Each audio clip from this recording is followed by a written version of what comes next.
જય શ્રી કૃષ્ણ. શ્રીમદ ભાગવત કથા ભાગ 16. અતિ પાપીના મુખમાંથી ભગવાનનું નામ જલ્દી નીકળતું નથી. ભગવાન અંદર આવે તો પાપને બહાર નીકાળવું પડે, એટલે પાપ ભગવાનનું નામ લેવા દેતું નથી. સેવાનું ફળ સેવા છે, મેવા નહીં, માટે મુક્તિ પણ આશા કરવી નહીં. આમ ભગવાનનો મુખ્ય વિષય છે નિષ્કામ ભક્તિ. ભોગ ભોગવવાની ઈચ્છા છે ત્યાં ભક્તિ રહેતી નથી.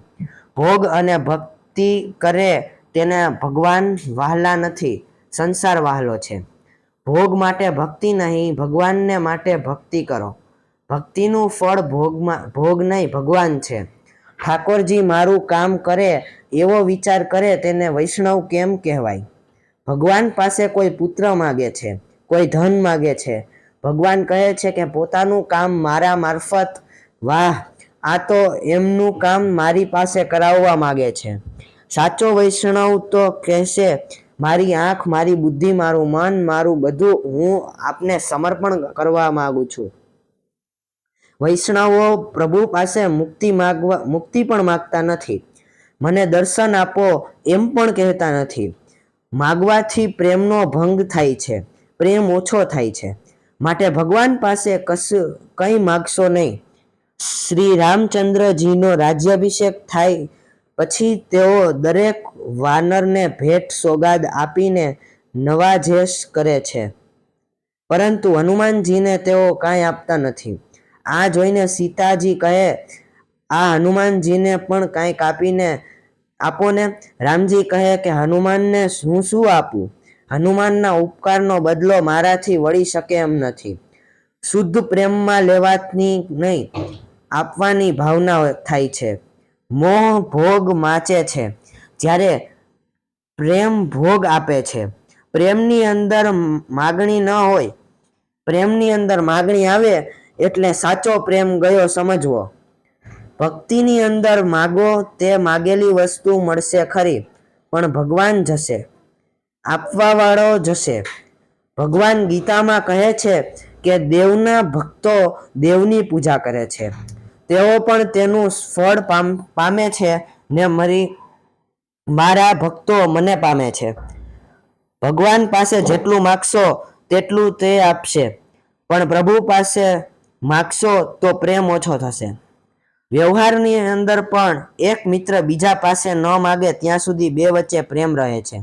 ગોપીઓ આંખ શ્રી કૃષ્ણને આપે છે, મન શ્રી કૃષ્ણને આપે છે.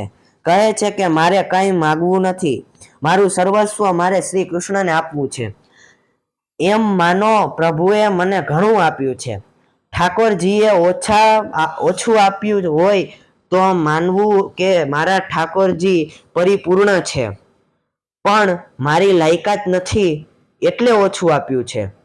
નિષ્કામ ભક્તિ ઉત્તમ છે. વૈષ્ણવો મુક્તિની પણ અપેક્ષા કરતા નથી. હરિના જન તો મુક્તિ ન માગે, જન્મો જન્મ અવતાર રે. મુક્તિ કરતા ભગવાનમાં અલૌકિક આનંદ છે. ભક્તિની અંદર જેને આનંદ મળે છે તેને મુક્તિનો આનંદ તુચ્છ લાગે છે. વૈષ્ણવો માને છે મુક્તિ એ તો મારા ભગવાનની દાસી છે. મારે દાસીનું કામ નથી, ભગવાનનું કામ છે. દાસી કરતા મારા ભગવાન વધારે છે. રામકૃષ્ણ પરમહંસને કેન્સર થયેલું. શિષ્યા કહે છે કે માતાજીને કહો તારો રોગ સારો કરે. રામકૃષ્ણએ કહ્યું, મારી માતાને હું મારા માટે તકલીફ નહીં આપું. ભક્તિનો અર્થ એવો નથી કે પોતાના સુખ માટે ઠાકુરજીને પરિશ્રમ આપવો. માગવાથી સાચી મૈત્રીનું ગૌરવ ટકતું નથી. સાચી મૈત્રી સમજનાર કદી માગતો નથી. સુદામાની ભગવાન પ્રત્યેની મૈત્રી જોવો. સુદામાની સ્થિતિ ગરીબ હતી. તેમની પત્નીએ તેમને શ્રી કૃષ્ણને ત્યાં માગવા મોકલ્યા. સુદામા ભગવાનને મળવા ગયા. સુદામા માગવા આવ્યા નથી. દ્વારિકાનાથનો તેણે વૈભવ જોયો, પણ સુદામાએ જીભ કચડી નથી. સુદામાને લાગ્યું છે કે મારા દુઃખની કથા સાંભળવીશ તો મારા પ્રભુને દુઃખ થશે. મારા દુઃખ એ મારા કર્મનું ફળ છે. મારા દુઃખ માટે પ્રભુને શા સારું દુઃખ કરું? એટલે સુદામાએ ભગવાન પાસે કંઈ માંગ્યું નથી. સુદામાને બસ એક જ ઈચ્છા છે, મારા પૌવા ભગવાન આરોગે. સુદામા લેવા આવ્યા નથી, તે પોતાનું સર્વસ્વ આપવા આવ્યા છે. ઈશ્વર પહેલા તમારું સર્વસ્વ લેશે, તે પછી પોતાનું સર્વસ્વ આપશે, અને જે ઈશ્વરને સર્વસ્વ આપશે તેને ઈશ્વરનું સર્વસ્વ મળશે. જીવ નિષ્કામ બને છે ત્યારે ભગવાન તેની પૂજા કરે છે. ભક્તિ નિષ્કામ હોય તો ભગવાન પોતાના સ્વરૂપનું ભક્તિને દાન કરે છે.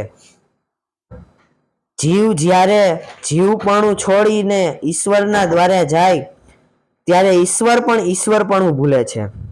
10 દિવસના ભૂખ્યા હતા તો પણ સુદામાએ પોતાનું સર્વસ્વ ભગવાનને આપી દીધું. સુદામાના પૌવા ભલે મુઠ્ઠી જેટલા હોય, પણ સુદામાનું તે સર્વસ્વ હતું. પૌવાની કિંમત ન હતી, સુદામાના પ્રેમની કિંમત હતી. ગોપીઓએ કંઈ માગ્યું નથી, ગોપીઓની ભક્તિ નિષ્કામ હતી, એટલે ભગવાન ગોપીઓના ઋણમાં રહી છે. ગોપી ગીતમાં પણ ગોપીઓ ભગવાનને કહે છે કે અમે તમારી વગર વેતનની દાસીઓ છીએ, અમે માત્ર તમારી નિષ્કામ સેવા કરી જાણીએ. જય શ્રી કૃષ્ણ.